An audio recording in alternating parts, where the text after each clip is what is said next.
you just had it. Look at the light. I was waiting for this to light up, that's my problem. Okay. Oh, okay. All right, we'll call the meeting to order. So could we take roll call? Connie Coleman Lackady. Present. Don Daniels is excused. James Guerrero. Here. Nancy Hudson Eccles. Present? Ryan Pearson. Here. Paul Wegman. Present. And Christopher Weber is excused. You have quorum. Thank you.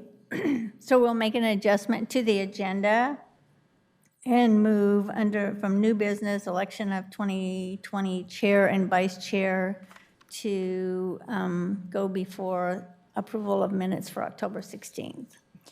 Thank you. And in page 7 of your packet this evening, you'll see a memorandum there that explains the process for making nominations and then electing a chair and a vice chair. So that's there if you want to follow that.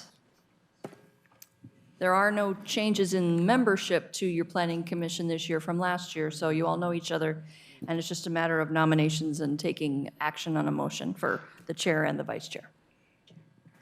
Okay, so I'll just call open for nominations for chair. I nominate Don Daniels for chair. Do we have a second? I'll second. Any other nominations? Any other nominations? Do we have to do 3 like we do with other places? Any other? Okay. So no other nominations. Don Daniels has been nominated to serve as Pierce County Planning Commissioners as chair. Could I, all in favor, say aye? Aye. Any opposed? Okay, thank you. So could we have a nomination for vice chair? I nominate Connie Coleman Lackady for vice chair. Do we have a second? Second. Any other nominations for vice chair? Not seeing any other nominations. All in favor of Connie Coleman Lackady being vice chair, say aye. Aye. Aye. Any opposed? Okay, motions conclude. Thank you. Thank you.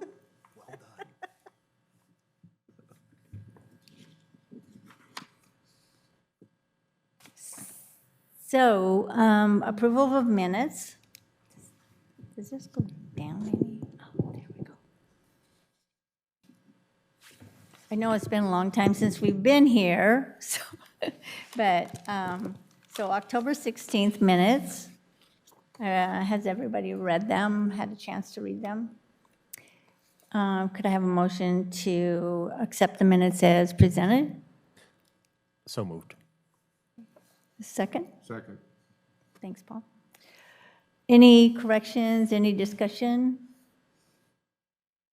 All in favor, say aye. Aye. Thank you. Minutes approved as presented. Chair, can you tell me who made the motion? James. Thank you. James, and then Paul was a second, sorry. I was looking at Ryan, but I was.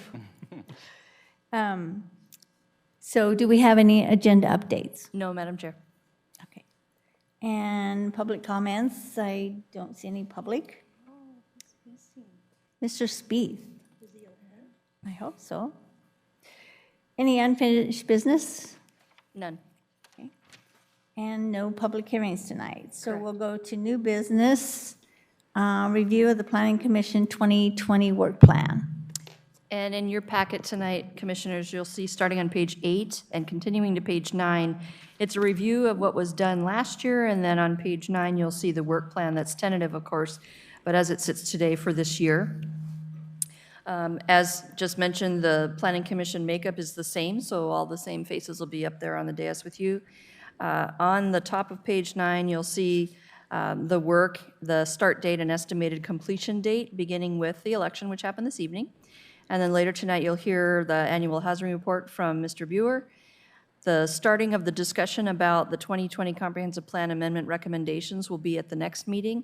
And you are scheduled to take action at this point by May 1st, if you're ready to do that, or it may even happen faster, just depending. Then there'll be an overview for you. It's a couple of years away yet, but there's going to be the next big, huge statutory requirement to review the entire comprehensive plan in 2023.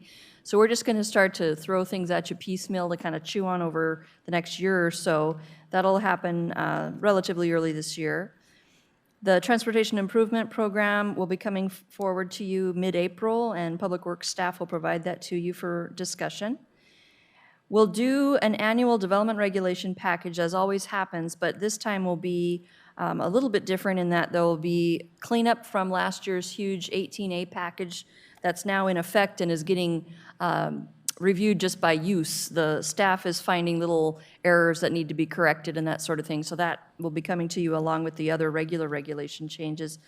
And there will also be, you'll see there starting in June, a review of, starting in July, the first time that the downtown plan will come back to you. It's scheduled to come back every 2 years to review how the policies are working, how the regulations are working, and in some cases, it'll be also conversation about whether the fees are making sense and helping or harming or accomplishing what was intended by them. This year will also include in June the 2021 Buildable Lands Report, work that's ongoing right now with all of the cities working with Pierce County to move that forward. It's due next year. And then part of what you'll hear about tonight is the new sub-area that the city is embarking on for the Lakewood Station District. So we'll have a presentation about that later this evening. And then the last big item that's on the agenda starts in September, which will be the 2021 Comprehensive Plan Package. So with all of those things happening, we're anticipating it'll be a lighter schedule than last year because 18A is out of the way. But there are a number of things that may take more or different schedules than what's here, but this is what we're thinking. So if there's any questions, we're happy to answer those for you. Okay, thank you.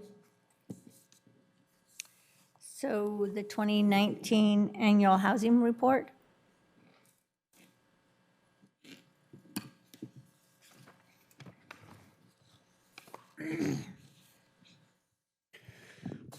Good evening.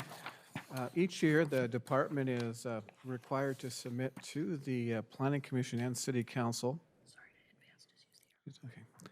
a sort of a annual housing report. The contents of this report has varied from year to year. This year, we tried to add some additional data on affordability because that seems to be a bigger issue in the community and the region as a whole.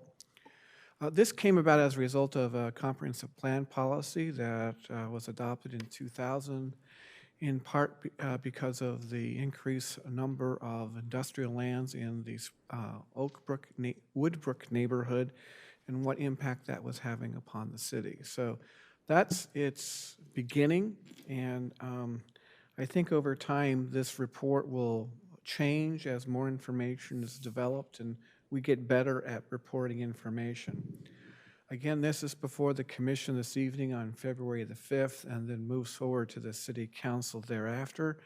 I am basically looking for your comments or thoughts on this report and what you'd like to add. And I'm also going to comment on some new data that was received this afternoon from the Puget Sound Regional Council, and I'll add to that at the very end. What is this? I've kind of explained it. Again, it's the annual report, and it's really a snapshot of housing-related issues for this previous year. It attempts to discuss trends, affordability of renting or owning a home. This is a new process.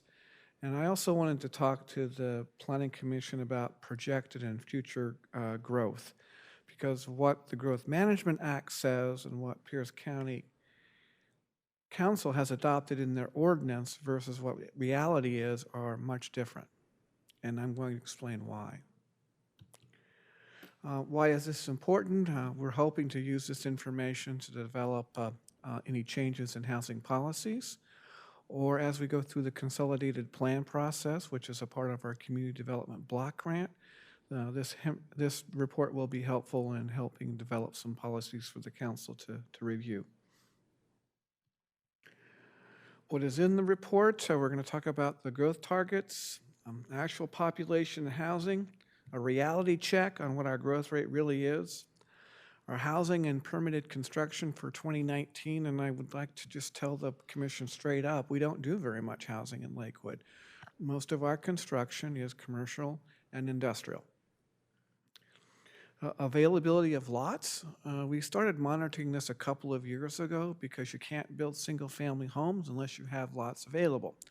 And we're going to talk a little bit about the challenges surrounding that and the status of various plats. We've also added a piece on the cost of renting and owning a home, and much of this information is pulled from the census, Zillow, and Rent Cafe. The census data is old, even though it's based upon a 5-year average, because the housing market has changed so dramatically in the region in such a short period of time. The starting point, this all starts with Pierce County Ordinance 2017-24S, which basically indicates the amount of growth and development Lakewood is to accept by the year 2030. Our estimated population allocation is 72,000 by 2030, and then we're supposed to have a total unit housing count of around 34,000 units.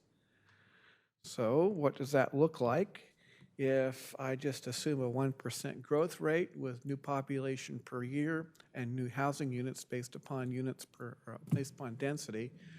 Roughly, we should be growing on, say, average 600 to 650 people annually. And we should be building roughly around 250, maybe 275 residential units per year, beginning in 2008 and ending in 2030, at which point we get to roughly 14,000 new population and an additional 6,300 units. Here's the actual population growth based upon the 2010 census with a starting number of 58,163, which is on the far right, left. And then you have the estimates as prepared by Office of Financial Management from 2011 through 2019. So we've gone from 58,163 to 59,670. That's our growth, where we're supposed to be growing at roughly 200, what did I say?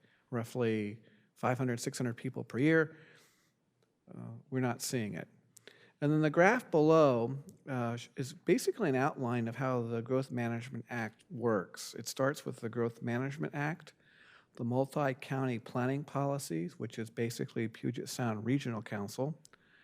And then from there, you get to the countywide planning policies, which are developed through the Growth Management Coordinating Committee and the Pierce County Council, the Pierce County Regional Council, which is made up of a variety of elected officials in the county and cities. And then you mix into that the OFM projections and the growth targets, and we're supposed to come with these local plans. And then from there, we develop development regulations to help us get to these projected numbers that I've already mentioned. Here's our housing units by structure type from April 1, 2010 and April 1, 2019. I didn't bother to put in the years from 2011 to 2018 because the growth in total housing units is very minimal. Again, Lakewood focuses on commercial and industrial development and job creation, not necessarily on housing. And I put a little quote here at the bottom from Albert Einstein: nothing happens until something moves. And really, we're pretty stagnant. Why has Lakewood not met its growth targets? And there's a number of reasons. I think the growth targets were unrealistic, and frankly, rather than 72,000 by the year 2030, Lakewood was supposed to have at one point as much as 88,000. That number was renegotiated, and basically there's a process to the Growth Management Coordinating Committee and the Pierce County Regional Council and the Pierce County Council to get that number down. But to get that number down, other cities had to accept the difference. There are no greenfields in Lakewood. The last of the greenfields were developed in the early and mid-90s with the very large apartment complexes being built. Everything now is infill. There are land assembly frictions. In order sometimes to get what you need a good-sized piece of property to develop. And many parts of Lakewood, the lots are quite small, and so it means that you have to assemble properties. And oftentimes, property owners don't want to sell, or they feel like their property is valued more than what the market indicates, so they're willing to wait for the market to catch up. And so things sit for a long time. Then there's the public frictions that come with zoning and development fees and building codes. All those things come into play when you're talking about developing housing. Lakewood single-family homeowners are overwhelmingly opposed to higher densities. And every time we come forward with a short plat or a preliminary plat, there is a significant amount of pushback from neighborhoods. It is difficult to get plats approved. To date, residential development has been restricted to infill. I will also say that infill economics are challenging. Projects must be more profitable, either through lower cost or higher returns to make them competitive with greenfield proposals. Frankly, it's cheaper to go to Puyallup and develop on a large piece of property than it is trying to assemble property and then work out all the infrastructure issues that we find in the city of Lakewood. Infill lots have underlying problems with infrastructure or environmental issues. Oftentimes, since we are not a full-service city, we are working with Pierce County Sewers, Lakewood Water District, and 3 different power purveyors in order to get permits approved. Here's your total new housing construction in 2019. 26 new building, a total of 26 building permits, 25 new single-family residential units, and 1 multifamily project for 10 units. So in 2019, we built 35 new units.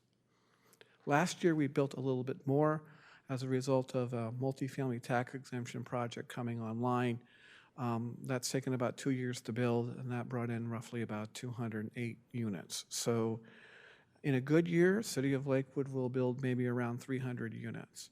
But on the single-family category, this is pretty typical. Just a quick review of the city's multifamily tax exemption program.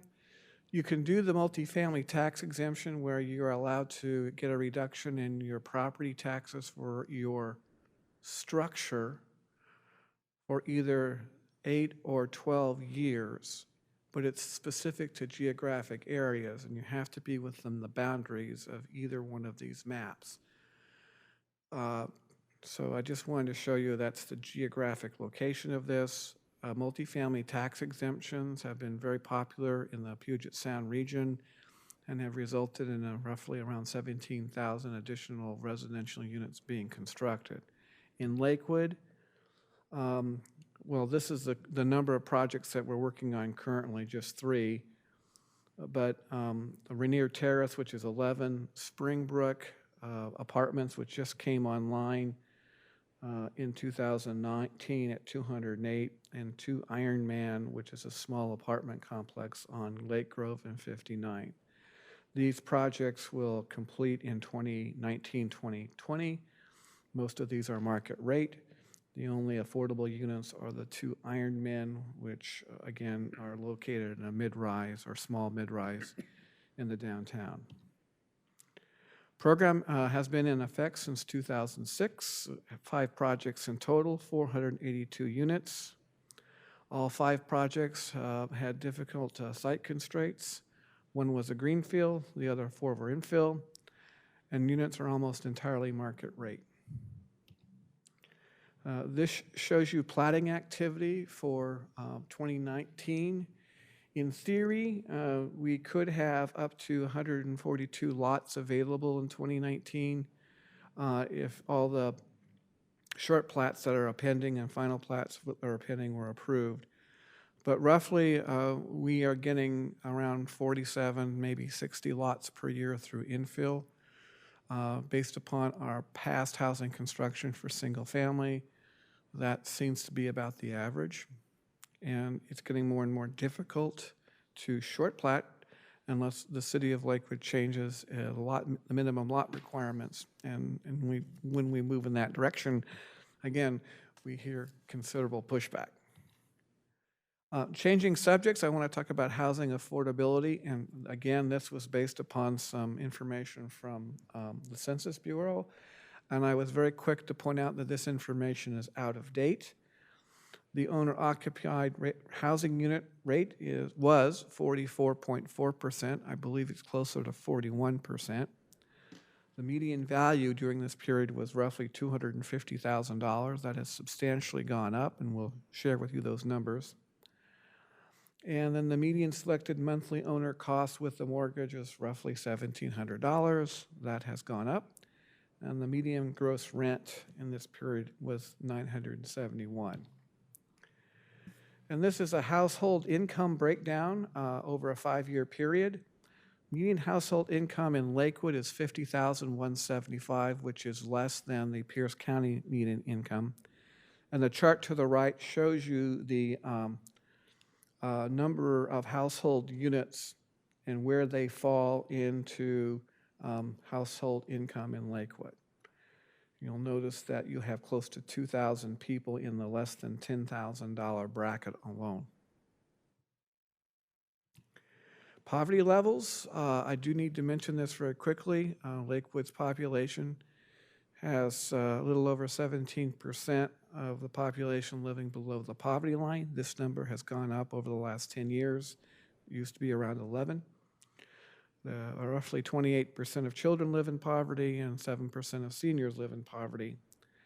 Lakewood's poverty level is double that of the Seattle, Tacoma, Bellevue, Washington area, and about 1.5 times that of the rest of Washington state.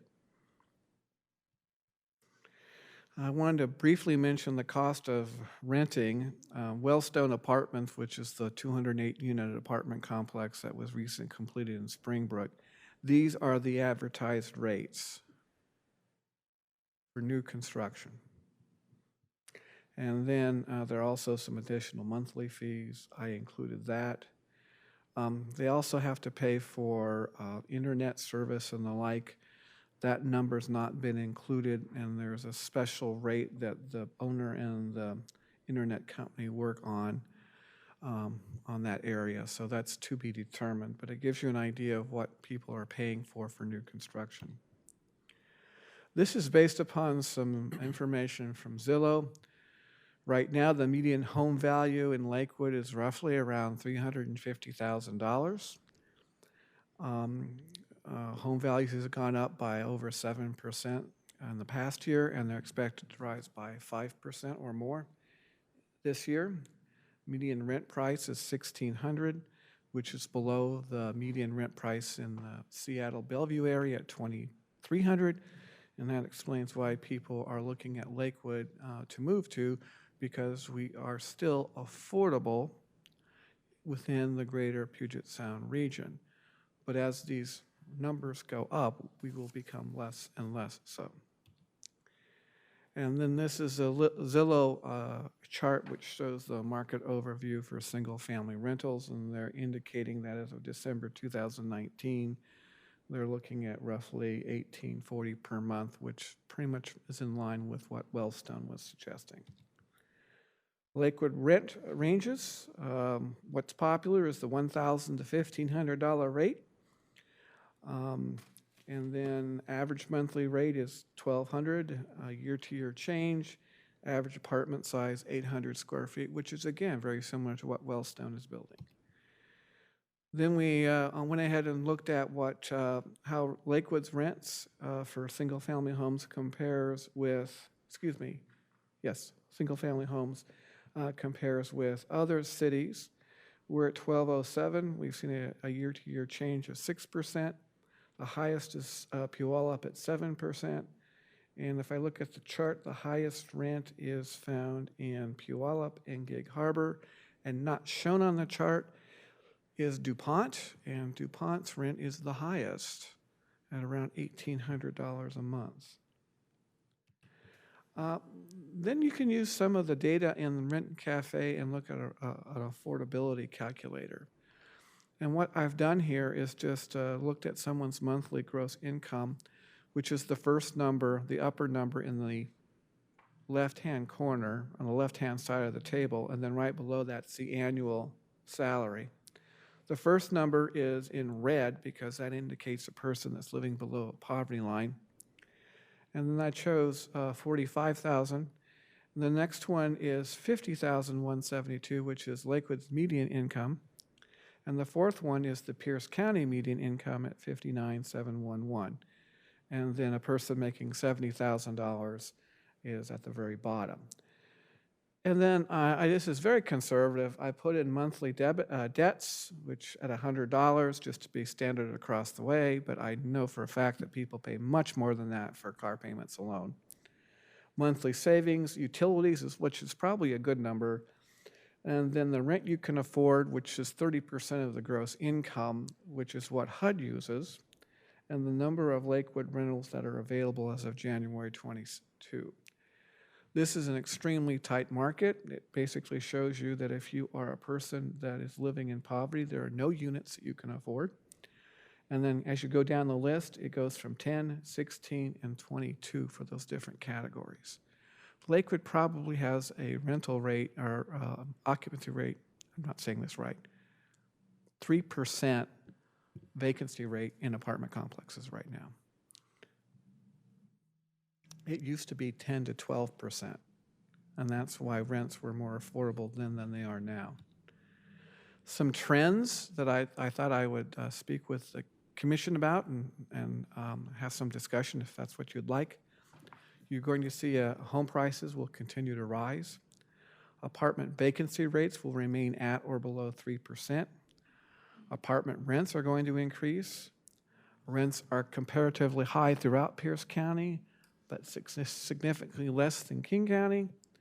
And the least expensive place to live right now is in Spanaway.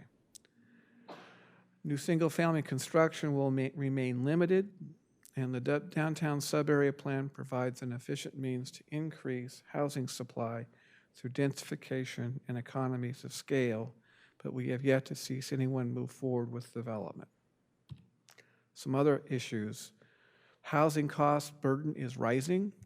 People are not paying 30% of their total monthly rent to housing. They're probably paying 40, 50, or more percent. The cost of housing may push more families into poverty and potentially homelessness. I hear this quite often, anecdotally, from those who rent in the Springbrook neighborhood. I do believe the rental housing program does help reduce gentrification because it is causing property owners to improve their rental units rather than tearing them down. Expect more roommate arrangements in apartment complexes. Some level of overcrowding is going to occur. Also, too, multi-generational housing is going to become the new norm. The state is also wrestling with some new energy conservation requirements for housing construction. This could have a significant impact upon housing costs, and the legislature is at the moment debating whether or not to defer this to some future year. We are experiencing in the department an increasing level of illegal conversion of single-family homes into apartments. Micro units seem to have been very popular in Tacoma, but we've not had anyone propose anything of that ilk in Lakewood yet. Mobile home parks remain a challenging issue for Lakewood. We have 1,302 mobile home units in Lakewood in various parks. Some of the parks are maintained fairly well. Other parks are not.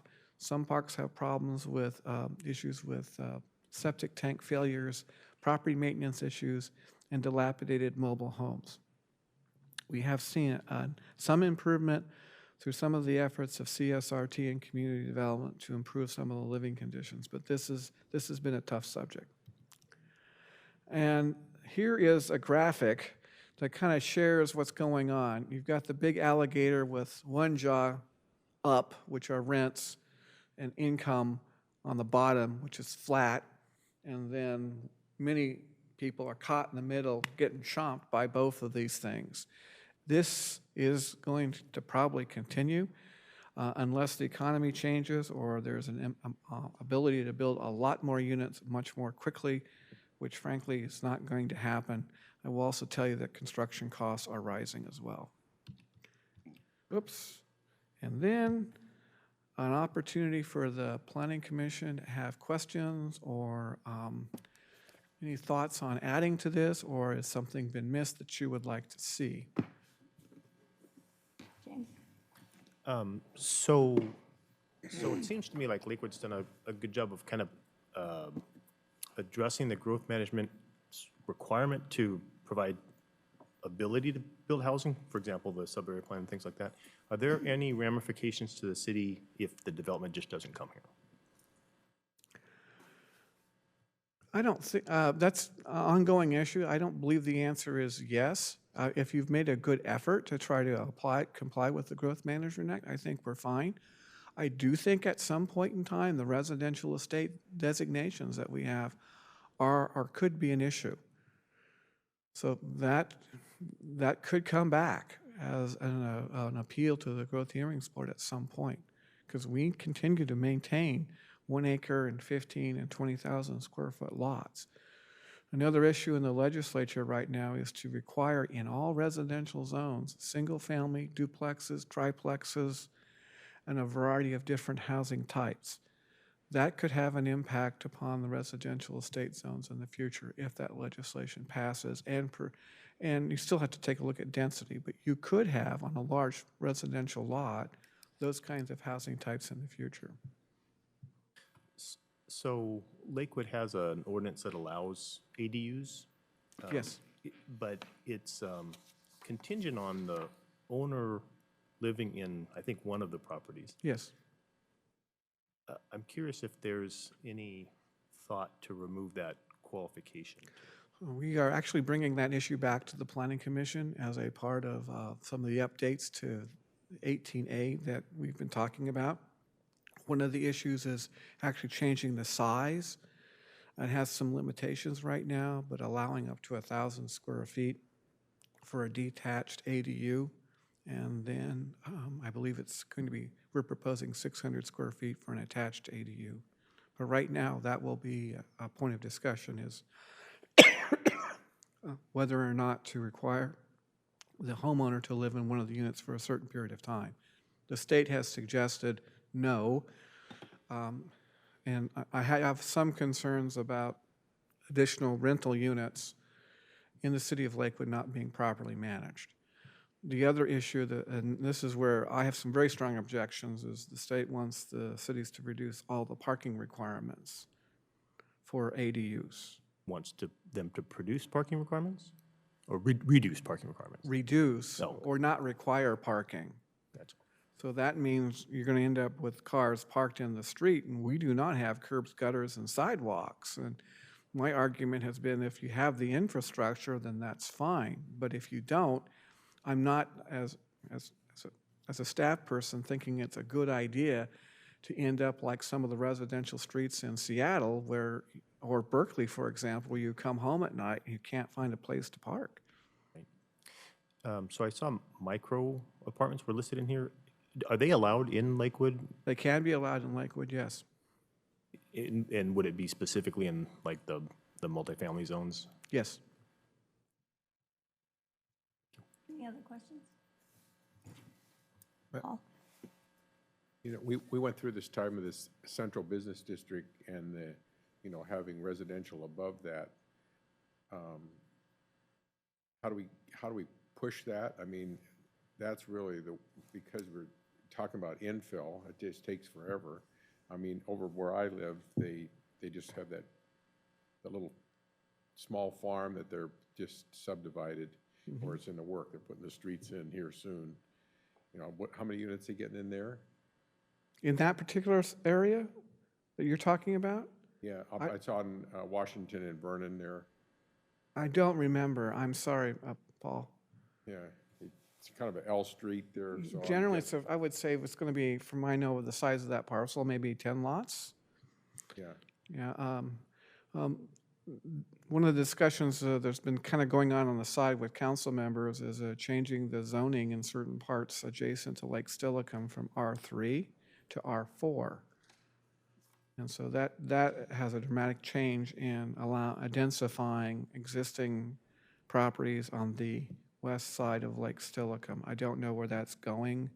I've indicated to those who've requested that I have no idea how the residents would feel about that, but I will tell you that anytime you say increased density, people get upset. One of the other things that the legislature is basically saying, if you're going to do any of these things to increase densify things, once you adopt it, it is not subject to appeal to the Growth Hearings Board, and it's not subject to SEPA action either. So you can do it, and it's done. That's a really big change in how the state is looking at trying to increase density.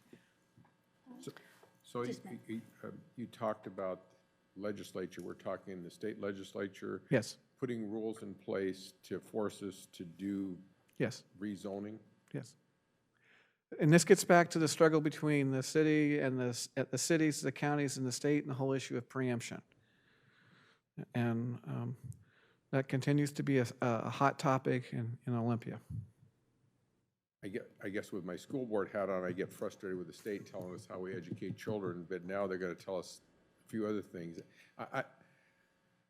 So it goes back to James's question, what will they do to us? What can they do to us?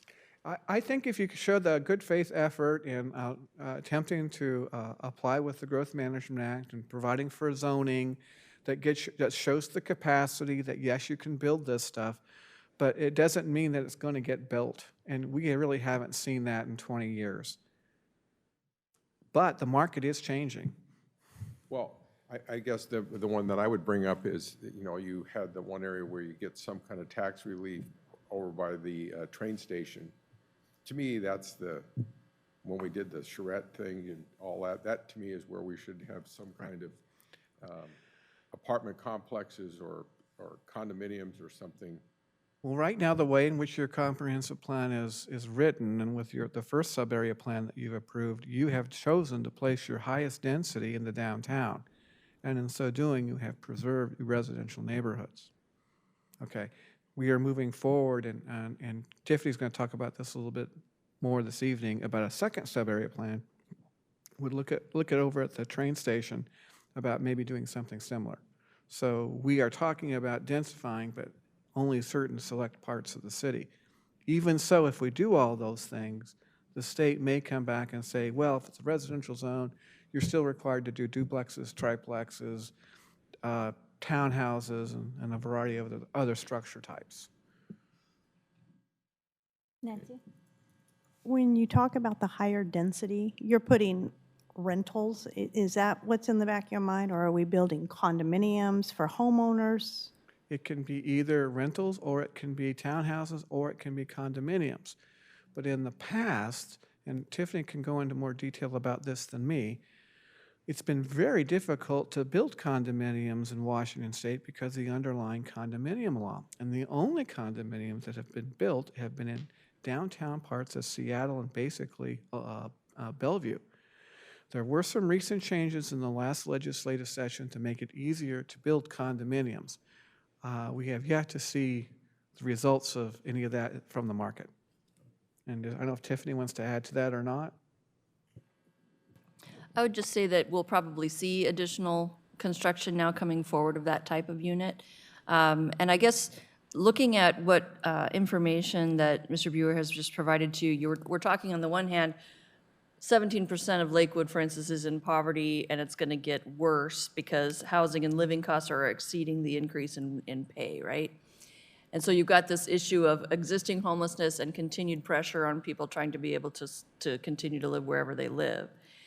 And so what you see is the state and the region trying to answer that with some of the statutory stuff that he's talking about and the legislature's talking about right now, which is, okay, given all of that, which is even worse up in Seattle and King County, what can we do? We can say, you will build more houses within these areas. And so that's their reaction right now. Whether that stands the test of time or that the pendulum's going to kind of swing back the other way, we'll see. But I think what you will see, because of market demand, is additional condo and townhouse construction now that the liability laws have been changed. What was going on in Washington State for a long time is that the developer was on the hook for 5 or 6 years after they were done, and were still being held liable for construction defects, which could actually have been instead of construction problems with whoever's been living in it since, doing something wrong with how they're maintaining the structure. So that was changed, and I think we'll see, just like we see with all housing patterns, it'll start in Seattle and move out from there north and south. I think what you also are seeing with the apartment scarcity here in Lakewood specifically, there's a demand for this type of housing. There's, of course, people want single family, but there is a population that wants something different, whether they're brand new owners or they're empty nesters, right? They don't want the yard, they don't want the bigger house. And so when someone steps in, whether it's in the downtown area or densifying with an infill project, we're going to see more of that probably within the next 5 years. Well, and I think in the neighborhoods, if you're building a condominium complex instead of an apartment complex, you're not gonna get as much pushback. I know in our neighborhoods, we don't want the apartments there because people move in and out. They have a ton of people living in the apartments. They put refrigerators on their back porch. So if they're condominiums and you have homeowners, I think that you'll find neighborhoods will embrace that. A lot of the issues with the apartment complexes basically comes back to poor management, which is exactly what we see in mobile home parks. And some of the apartments that are well-managed, even if they are serving low-income persons, they are absolutely neat as a pen. The police department never has any issues with them, and that's because they do a very good job of going through and finding tenants and telling them, these are the rules. And But that's a looking big at difference. these rates for these rentals, these poor people could be in a condo Yeah. and owning it themselves instead of paying somebody else rent. That's a good point, because at these rents, if you can find a way to get into a house with a mortgage that's equal to or less with these types of rents, if you can find a down payment or very little down payment, Yeah. I certainly would do it, particularly when you're looking at a 4%, 5%, Yeah. 30-year It'd mortgage. be, yeah, and it's, it's based on a lot of different things, but it would be cheaper for them to buy than to pay those horrible rents. Yeah, but Nancy, when you get into condos, though, you've got the maintenance cost and trying to keep those up. And then that's normally where they start cutting shortcuts, and then all of a sudden, and you get an assessment to all the owners, and they can't come up with the cash. That happens And also. so, I mean, you have to really manage that, what is it, they call it a reserve fund, I think, for a condo. And, I mean, you as a real estate person, I'm certainly know that you sell a condo, and that's one of the first things, you got to get lawyers to look at that reserve before you can get a loan on them. If you can get a FHA, VA, there's a lot of complexes you can't. Yeah. Any additional questions? Oh, I had another one. When you were talking about changing, people getting, subdividing their lots, and you're wanting to change that lot size, what size are you thinking that would be appropriate? I will tell you that if you're in Seattle, it would be a 40 by 60 lot. which No, would- here. for here? What are you thinking that would be a A reasonable? standard size lot in Lakewood has, in my mind, has been around 10,000 square feet. I'm thinking that if you're looking at a smaller lot size, you're looking at a minimum of 4 units per acre, which is close to 10,000 square feet. But I would. That's a big lot. 7,000, 6,000, 5,000 square foot Okay. lots would be appropriate in R4 zone. Yeah. And we do have those locations in Lakewood. When you are subdividing, are there minimum density requirements? Yes. Okay. For each specific zone, there is density is based upon units per acre, Yeah. not upon minimum lot size. And so those are the numbers that we use, and then you're allowed flexibility in the size of the lot to give you some ability to move things around so it will work. You've also made a major change in the calculation of density with the adoption of the amended 18A, Because say, for example, you have a certain piece of property and you do the calculation, it comes up to 5.5 units per acre, you're allowed to round up to 6 units. So that's a big change. That gives you a little bit more flexibility than you would otherwise have. In the past, if it would be something like 5.8 or 5.9, you could round up to 6, but we've changed that and said 5.5. How many houses are going into the Ruby Drive? I don't remember. Okay, They're single family, I can Right. say that. They're Yeah, I know that. PDD. yeah. There's been some issues with trees of late, Trees? yes. Yeah, I saw that. Any additional questions?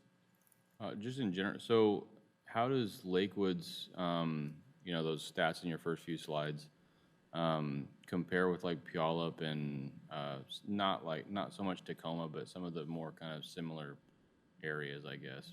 Lakewood's has been growing slower than the majority of the Pierce County cities.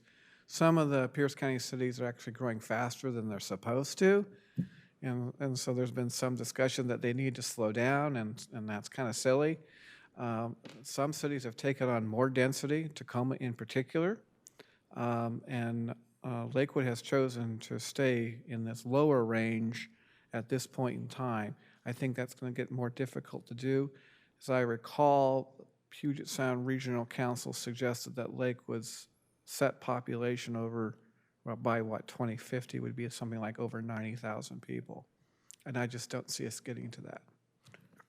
And so has the Puget Sound Regional Councils, have those numbers, you know, that they projected back in 2008 or whatever it was, for, you know, now we're halfway through to the 2030, are those kind of in line with what they were thinking as a whole, and the development had just pushed kind of, you know, out to the southeast, or? Most of the growth continues to happen in unincorporated Pierce County. I know Tahale has a whole, I mean, there's thousands of homes going on. Yeah, and that's a planned development up there.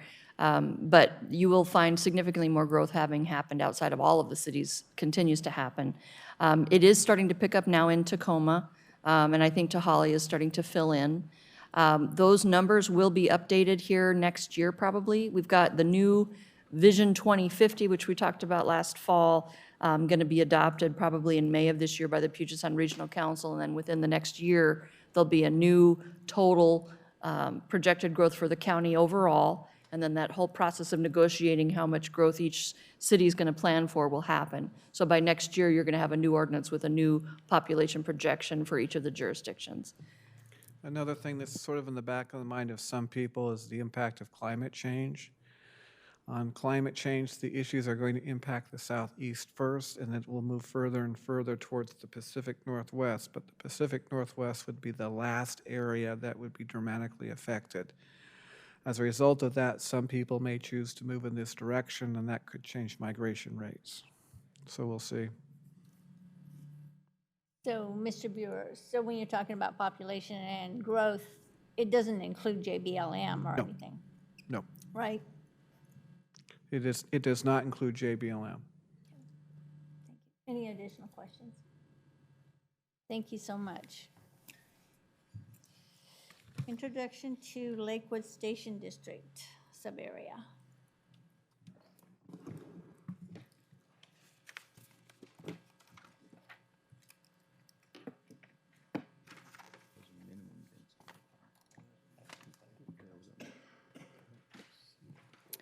So, good evening once again, Commission members, Tiffany Spear, Long Range and Strategic Planning. So in that same vein that we've just been talking about with the housing annual report, this is now dealing with housing in terms of the Lakewood Station District in particular, but also other types of development, commercial and even industrial. So you've got, starting on page 38 of your packet, information and maps, et cetera, about this, but I'm going to actually walk through a PowerPoint, which you'll have on your screens in front of you regarding this. So just like with the downtown plan, what the idea here is to create a new sub-area plan, and accompanying that would be a SEPA-based planned action. And what that means in long story short is the city, when it does this this project will assume a certain amount of build-out within this entire boundary. So all types of development throughout that whole sub-area, excuse me, and assuming full build-out, say this is the environmental and any other type of impact, and this is how it needs to be mitigated. Once that's done, when individual projects come forward within that area, if they fall within what's already been assumed and planned for in that full area SEPA analysis, they don't have to do SEPA again. So it'll be a time saver and a money saver for projects within the sub-area once this process is finished. And then just like with the downtown area also, a hybrid form-based code is going to be proposed for that area, and it's probably going to look pretty similar to the downtown code. There may be a few changes based on the types of land use that will be within this sub-area, because again, as Mr. Wagman mentioned, it's right by and includes the Lakewood Station, and it will also include what's being called Lakewood Landing at this point, a new kind of destination economic development project that the city is pushing right now. But the Lakewood Station District is something that ever since incorporation and since the 2000 Comprehensive Plan has been talked about in the comp plan. There's a couple of policies that specifically say a sub-area is needed for this station district. And there's also a design that was included in the comprehensive plan that I'll show you in just a second. The strategic plan for 2018 to 2020 adopted by the City Council also continues to talk about affordable and mixed income housing, maximizing public transit, and then in having that public involvement in land use planning. I mentioned Lakewood Landing. It's located along I-5, and I'll show you a map of that in a second too. So last November, Department of Commerce issued a grant to the city to prepare this plan, the SEPA-based planned action, and then the code. We're actually going to kick this off on February 28th. All of you are invited to attend if you want to. This will be a morning meeting for area stakeholders to talk about the vision of this sub-area, issues and priorities they want to bring to the consultant and to staff's attention. And then we'll get going on public outreach and periodic touch bases with you throughout this year. So there may be, as there was with the downtown plan, open houses that occur right before, for instance, a planning commission meeting, and you could come to that, of course, if you wanted to. The way the schedule is set, it's pretty quick, actually, scheduled for adoption by the City Council next April. And all fingers crossed that we're going to be able to meet that. This is the map that's included in the comprehensive plan right now. It's obviously very high level and concept-based, but you'll see that there's a conversation about some green zones, some linear parks, and small plazas, but then there's Pacific Highway and I-5 included within this area. The St. Clair Hospital is there, Lakewood Elementary, or Lakeview Elementary is there, and then the station itself, the Sounder Station. The way this was originally talked about, you'll see there's a part of Springbrook that is included below I-5, and that is something that's subject to some discussion by council next week, actually. In the comprehensive plan, there's a couple of items that mention the vision for the Lakewood Station area as it sits right now. Under 1.3.1, it's intended to be a new high-density employment and residential district. Significant high-density multi-unit residential presence in the center of this area will be encouraged. And then down under 2.3.16, a multimodal commuter hub for the city, a mixture of intensive land uses and activities supporting the regional transportation access via the station, and then also I-5 right there. And in addition to the higher density residential, it's also a mix of office and retail, and again, that access for those uses to the transportation system that's right there. These are two maps that will be in front of the council next Monday night. The one on the left is the same as that conceptual map that's in the comm plan right now. These are the same boundaries in blue. So you'll see it goes up to 108th Street, down south along Bridgeport, past I-5 and further south into Springbrook, and then it comes over to 47th, back up to I-5, and then on over. The Lakewood Landing site is just highlighted there in red brackets. It's along I-5, but north of I-5. And then on the right-hand side, you'll see a new proposed version of the boundaries. And there's a couple of reasons why this has been suggested to council.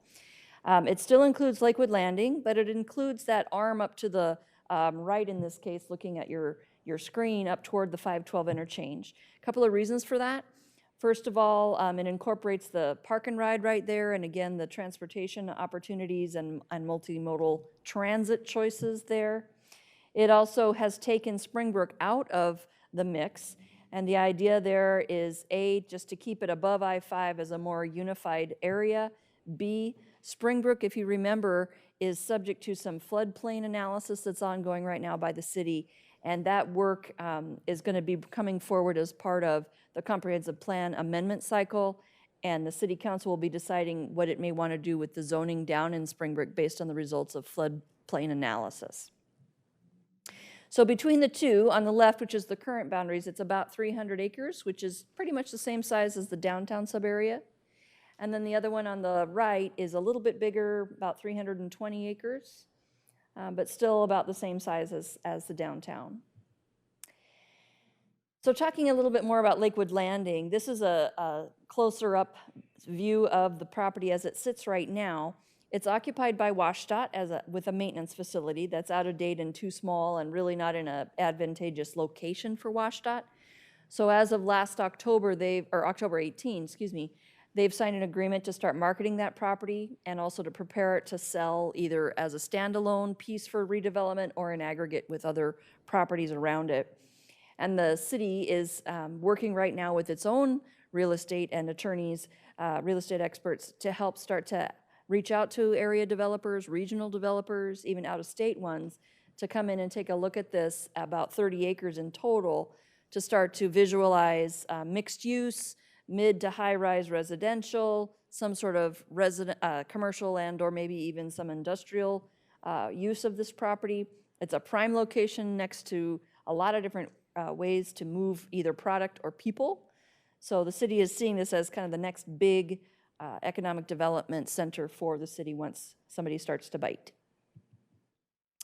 This is another version of the new boundaries. You'll see in purple the area that's outlined is what would be the new boundaries for the Lakewood Station. Again, there's a little mention of the floodplain, and that's one reason why. The Lakewood Landing site, again, is highlighted there with the red. This is a citywide, so pulling back a little bit, you can get a better sense of where this is located. You'll see in red the downtown subarea just to the northwest of it. Within the subarea that we're talking about for Lakewood Station, there are a number of different zones currently, including transit-oriented commercial, commercial 2, neighborhood commercial 2, commercial 1, and then you've got multifamily 3 right now. There's also the public institutional with St. Clair's, and then there's just that weird vertical strip of open space, which may well go away given what's surrounding it and what's on the property now.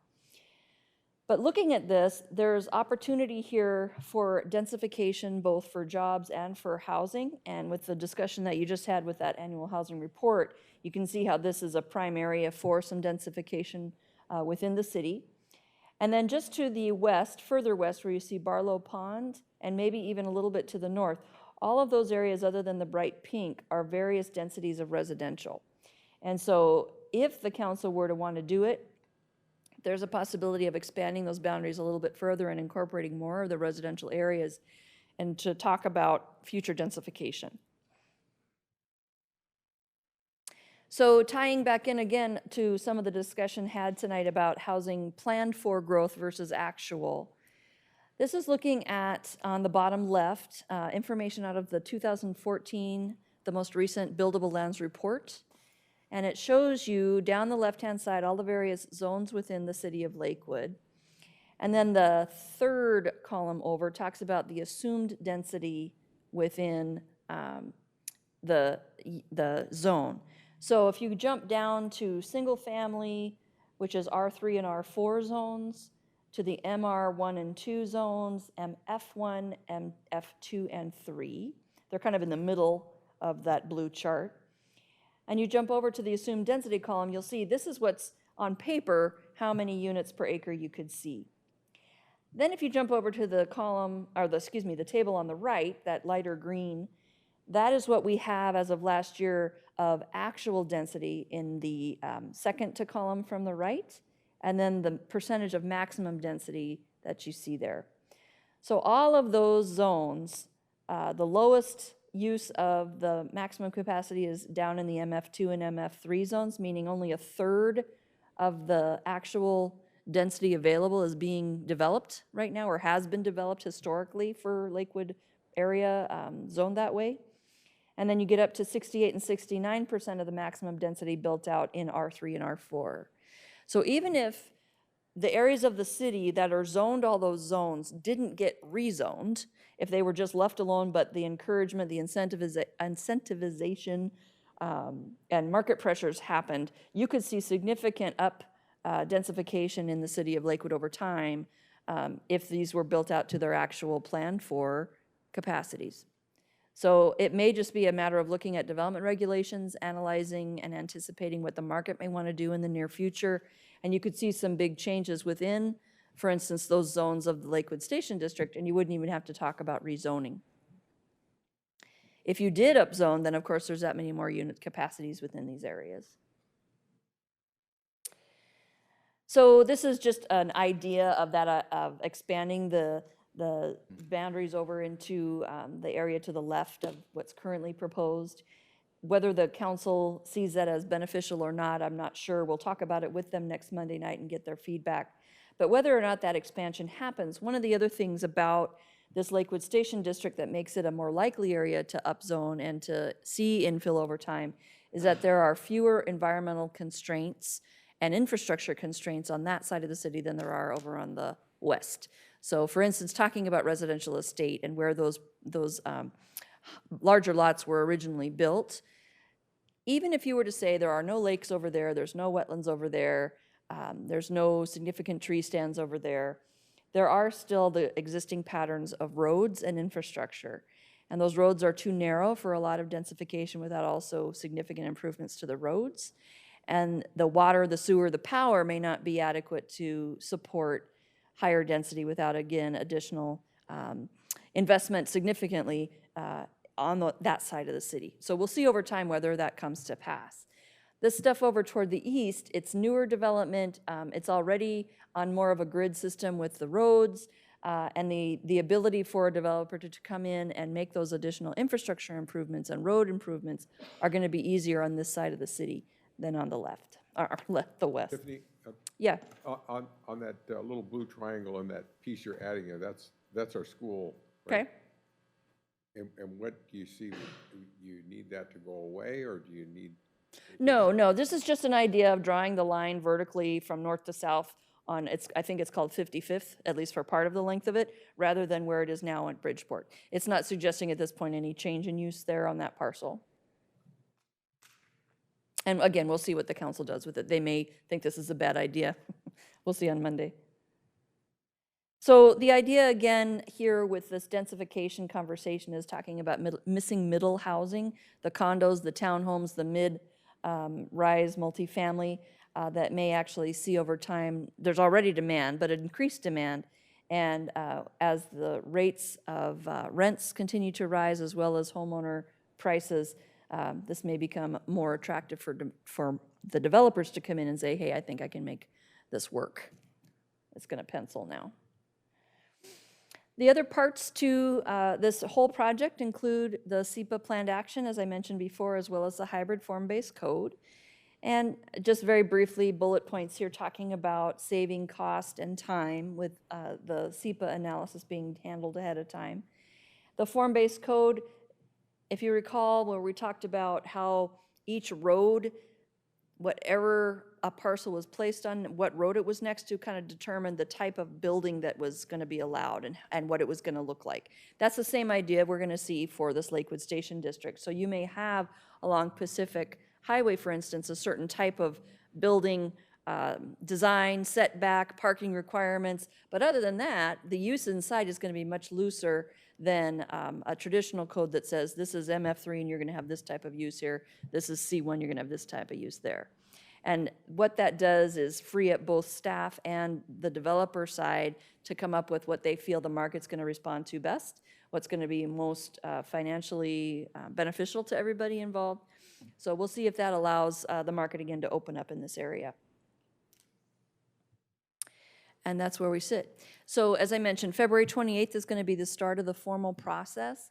We're going to reach out to neighborhood associations, public agencies, the transit agencies, the Planning Commission, of course, is welcome to attend all of these things, and just get a sense of what the community's thinking at the start, and then there'll be touch bases with them throughout this next year and a half.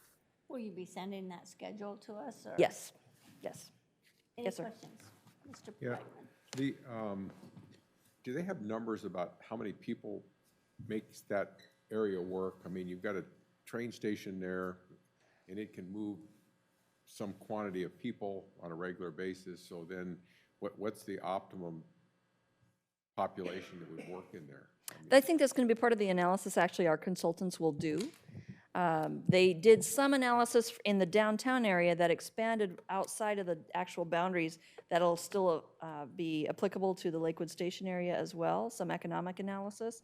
But they may also be looking at the transit stuff in specifics and how the Sounder Station can connect to the Lakewood Station here, Pierce Transit, excuse me, and whether that is something that really needs to be exploited in a good way as part of this planning process, as well as what's the prime density types of uses around the station, and for a mix of mixed-use housing and retail, commercial type of development. And then I guess my next question would be, I'm just trying to think, well, I guess you have to go to Springbrook if you want to have park areas, or where to, you know, we're hoping those people will come back into the downtown central business district, or?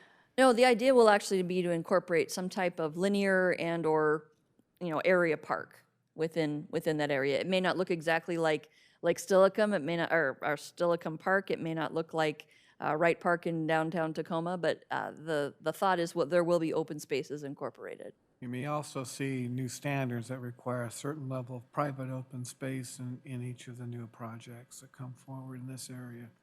Because open space is going to be a primary issue many times as you densify. Any other questions? Thank you so Thank much, you. Tiffany. Thank you. So we don't have our council liaison with us tonight. And by the way, that person has changed. It is I know. now Paul Boki. Was he going to be here at every meeting? Based upon Mr. Boki's past attendance, I would imagine he'll be here every other month, Okay, or once a month, excuse me. okay. Every other meeting. Yes. All right, any reports from the commission members? Staff? Yes, if you look, let's see if I can give you a page number here real quick. Starting on page 52, so at the back of your packet, there's a brief memo, and I'm going to be even briefer talking about it, regarding Vision 2050. We talked about this, if you recall, again last year. Basically, the Vision 2040, which directed all the housing allocations up to now, and the densities, and the fact that the downtown is considered a regional center, is getting updated. This May, it's going to get updated and be renamed to Vision 2050. And as part of that process, there's a number of new policies that are being added regarding climate change, regarding social equity, talking about additional ways to maximize use of mass transit, light rail, BRT, commuter rail, ferry, or streetcar. There is now finally a recognition of Joint Base Lewis McChord, as well as the Kitsap and Snohomish area military installations within their planning process now. Up until this update, there was kind of these gray blobs on maps, and they were not recognized as part of affecting cities or counties, the fact that these bases were there. And as you know, with the 50,000 or so people who work at JBLM, multiply that by about 2.5 for the number of people that are actually here with their families, and 70% of them live off base. And so they're not all within that restricted area, not affecting the roads, the schools, doctors, everything else. They're actually out in our communities for good and for complications, to put it a lightly way. Now that's finally being recognized by Puget Sound Regional Council, which is a good thing. But all of that is going to be happening here, as I said, adopted in May of this year. And then that's going to start to trickle down to the county and then the cities over the next year or so, with new policies, new discussion about population, again, for Lakewood and everywhere else. So that'll come to you as it needs to keep you apprised of that. And there'll be times when there's recommendations for changes to our code because Vision 2050 has been adopted. So we just can't tell you when now, but know that that'll be coming as well. And that's it. Mr. Wagoner. Talking about potholes and 311, I reported one of those, and I was really impressed with how quick I got responses back. Yeah, they received it, actions being taken, boom, boom, fixed. But then I realized the fix was, well, it really wasn't a pothole. So my definition and whoever checked it, definition didn't match. So I went back out there, I was gonna take a picture, and it looks like somebody had filled it. So the report back on my phone, on the 311 report, was, it was just a depression. Well, then a couple days later, I drove through it again, and man alive, I thought I was gonna blow my tire. It's right there at Nyanza and Gravelly Lake. But that's not the only places. Potholes are starting to pop up all over. And, you know, with all this rain, I guess we can expect that. We haven't had the big freeze, so we shouldn't have some of the problems. But how do we get a timeline? I guess the question for me on the 311 portion of the thing, how do we know when certain things have been fixed? You know, did I report it at the wrong time? Were they already fixing it and I reported it, you know, the sequencing? I really can't give you an answer on that. I would have to go back and take a look at the records from the O&M department. They do on a daily basis check the 311 calls, and they do try to assign out the problem areas. The biggest issues the city has with 311 is garbage. Garbage along the streets. We also have issues with homeless encampments, garbage on private property, and then people whose apartment units have been closed out. The manager will take their belongings and put them on the street. Within 24 hours, they're strewn throughout the whole area. So I know for a fact they spend more time on garbage right now than other requests. We haven't, the 311 calls are reported out to the manager once a month. They're reviewed by all the department heads. Potholes has not been a priority because we have not seen that many complaints. However, as of Tuesday, that was a consideration. I'll look into this one at Nyanza and Gravity Lake Drive and see if I can't get a better answer. Yeah, I was trying to tell my wife, I said, you know, you need to use 311. You know, she's telling me, she says, well, you sit on a planning commission, you get it fixed. I said, and I kept showing her, look, there's a response back, it works. And so the question is, how many citizens really know about 311? Do we need to do some more advertising on that? Because certainly those communication tools are, from my perspective, very powerful. But then if you don't understand what the messages are coming back, that can create frustration too. Well, sometimes when we see the 311 requests, they're not very clear. And people will respond to the same location slightly differently if they don't give a picture. Yeah. And so there has been some problems trying to assign out and finalize some of these. But I will tell you that since we've had the program, it continues to increase in the number of calls every year. And we do track the response times for each call. Yeah, you know, I mean, it's way better than the Iowa caucus, I can tell you that. Any other comments? Anything for the good of the order? Okay, meeting adjourned.